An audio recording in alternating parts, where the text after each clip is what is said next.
LCMS servant events have been happening for over 30 years, so there is much impact that's happened in communities with adults who've hosted events, with youth who have participated as they've shared Christ through their service in so many different ways, through construction, through serving at vacation Bible schools, in homes with the elderly.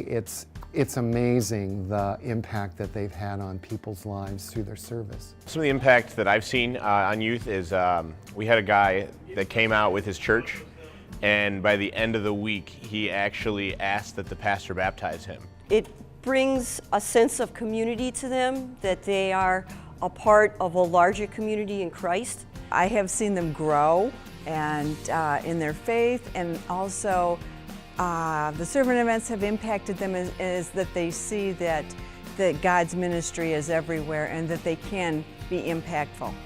Just seeing adults realize that their kids can rise up and be a part of this and to be actually involved in the process has impacted the families. I love adults who come to servant events. I think they have a great opportunity to get to learn about their kids.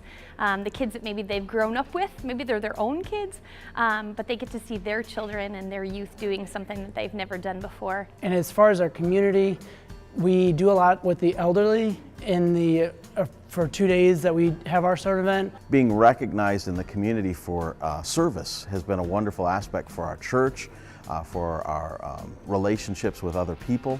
Just the power of the Spirit to be with them, that gift to be given. We want to continue to foster that relationship and see that relationship grow in the community.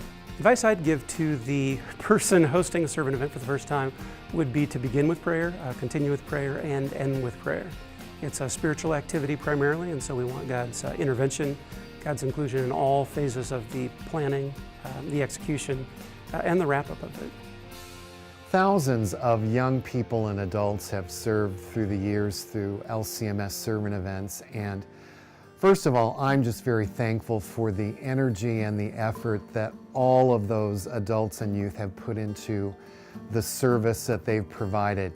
There's been a little phrase that's been a part of servant events for many years, and it's leaving your fingerprints of faith. So as young people serve in their settings, that's what they're doing. They're sharing the joy, their love for Christ, and their fingerprints of faith to those they serve.